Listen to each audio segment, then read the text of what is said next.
Card Kingdoms of Valeria is gorgeous, but its solo mode is about as intense as a pillow fight with the sleepy cat.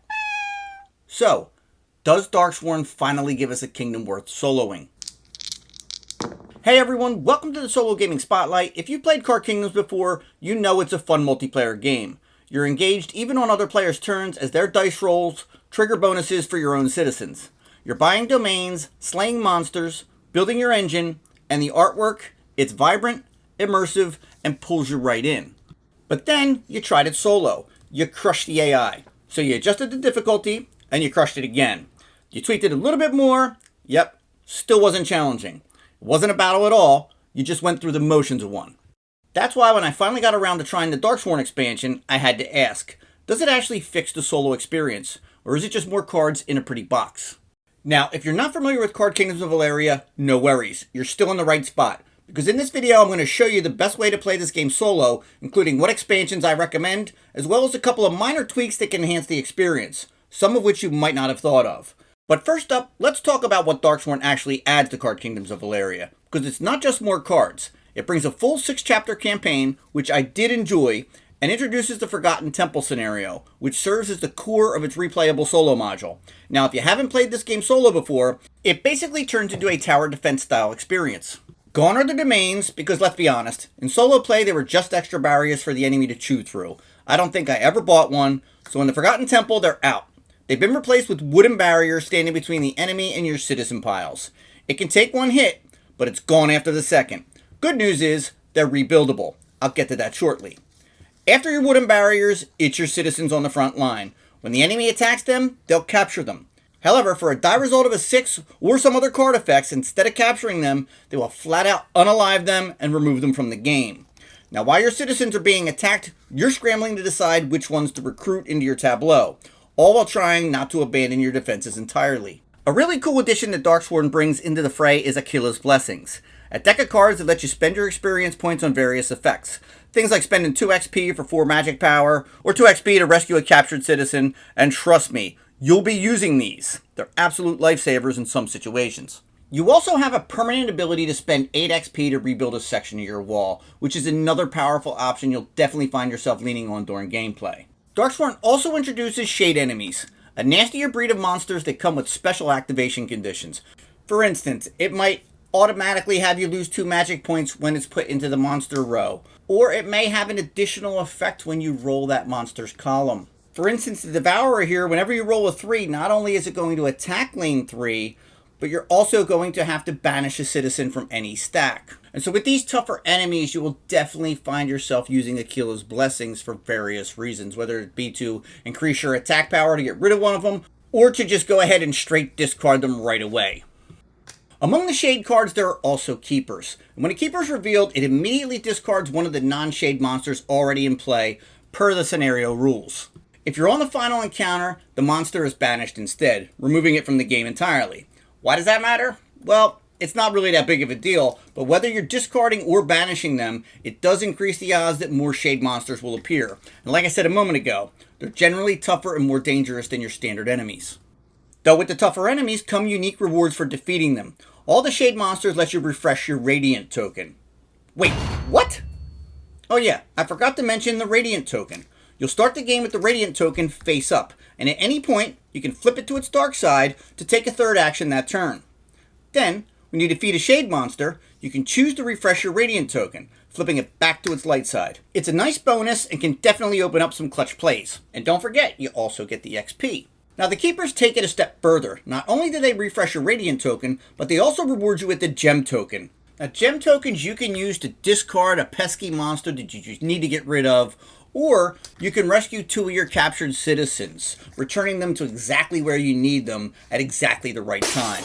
Now let's talk about a few minor tweaks I personally use to enhance solo play.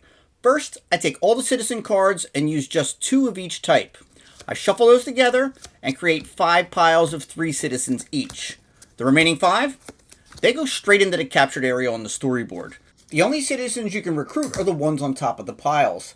This minor house rule adds a fun, slightly restrictive layer of decision making and puts real pressure on you to rescue captured citizens. You'll start to feel your defenses thinning out fast as you recruit, and you'll find yourself giving more thought to your recruitment process than you ever have before. And one other change that I've added is I make the final boss feel like a final boss. Because let's be honest, it can feel pretty anticlimactic when the last boss isn't any tougher than the 2 mini-bosses that came before it. So here's what I do. I take the 5 boss cards from the different territory types of the monsters I'm playing with, like hills, forests, or mountains. I'll shuffle them up, and I'll draw one of them at random, and I'll place it face down behind the locked door in the storybook pile. Then when I reach the final encounter, I'll reveal that card and add its stats to the boss listed on the storybook page. That new combined total is what I need to defeat it in order to win the game. It makes the final push feel like an actual climax instead of just one more stop along the way. So those are a couple tweaks that I use. I encourage you to give them a try. They're easy to implement. The citizens are going to give you better decision space when you play. And the big final boss is going to be tough. You're not going to win every time, I guarantee that. Now let's get to what expansions I recommend you get and why I'm recommending them. First off, in case you're unaware, you do need the base game to play solo. Second, obviously, Darksworn. It improves the solo experience tremendously. You get the blessings, the radiant token, the shade monsters, the walls, the beautiful storyboard, not only the Aquila blessing board, but also the monster storyboard up top for the 6 scenarios that they have, plus the Forgotten Temple replayable solo scenario, as well as the gem tokens. You get all these double-sided locations / enemies that you're going to fight, these mini-bosses, plus you get the final encounter lair where you're going to be fighting the final boss at. And each of them have like different little effects, like maybe the Forge, you get a couple extra attack strength. And like I said, they're double-sided, so on the other side you have the different monsters, and you can definitely scale the difficulty this way as well. Instead of reducing the amount of citizens, you can increase the amount of mini-bosses that you face before you end up taking on the final one in that final encounter lair. Now my personal sweet spot is I like 2 mini-bosses, and then that little trick with the extra big boss at the end to combine the stats, as well as the 5 citizen piles shuffled together with 2 citizens. That's my preference. Now the third expansion I recommend is Flames and Frost. And this expansion adds replayability and variability by adding 5 new monster territories. You get the desert, the glacier, oasis, tundra, volcano. They each add their own big boss as well as minions involved.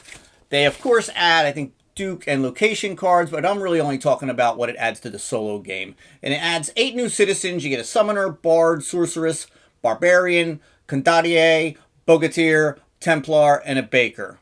Now I'm also recommending, for the same variability and replayability reason, Shadowvale. And it has 5 new territories: den, necropolis, crypt, woods, and sewers, as well as 10 new citizens. You get the exorcist, lumberjack, bandit, hunter. You get 2 new peasants, 2 new knights, necromancer, guardian, my favorite of all time, the dragoon, and the inventor. Now Shadowvale does come with event cards that you can use during solo play, but I haven't used them yet. And another thing I like to add, if you don't have it, because I have the first edition, I don't have the second edition, so I went and ordered these from Daily Magic Games because these are necessary. You will be exchanging so many resources during a game of this that you just have to have the tracker. I think it's mandatory. So I went and ordered that. I think it was $10, and then Daily Magic went and sent me a nice little bag and some promo cards. So thank you, Daily Magic Games. That was very nice. So does Darksworn fix the solo game? Yes, for me it does. It allows you to adjust the difficulty, not just the citizen stacks, but by the amount of monsters that you're able to fight against. They're called tasks in the game. They're encounters. You're fighting the monster, and then on the other side you have the location you're fighting them in, which is pretty cool. They all seem to be relatively the same, and there's, they don't really stand out, the locations, in my opinion. But it's cool to have the different new monsters that you're fighting. They're not part of any of the territory groups, which is nice. And just like my tweak, you can add one of the bosses in there for that big epic boss feel at the end. And the Radiant token, that extra turn that you can take, man, that comes in really valuable, as well as being able to beat those shade monsters and flip that over for that third action on a turn. That comes in really handy as you play the game. Also, the blessings and the gem tokens, those add extra to the game. And I did forget to mention this during the video, but the cards, the enemies are no longer in stacks. I don't know if you happen to notice it. They all get shuffled together, and they come out into a pool. And so you're constantly seeing different ones. You don't always have the easy monsters first that you're fighting. They'll come out as you're defeating monsters and drawing new cards into the monster row there. Anyway, so I really enjoyed Darksworn. I think it makes the game solo playable. And I'm sure it makes the cooperative game playable as well. I haven't played it cooperatively as well, but I see no reason why it wouldn't be good cooperatively as well. So anyway, that's my thoughts on Darksworn. I'll see you next video.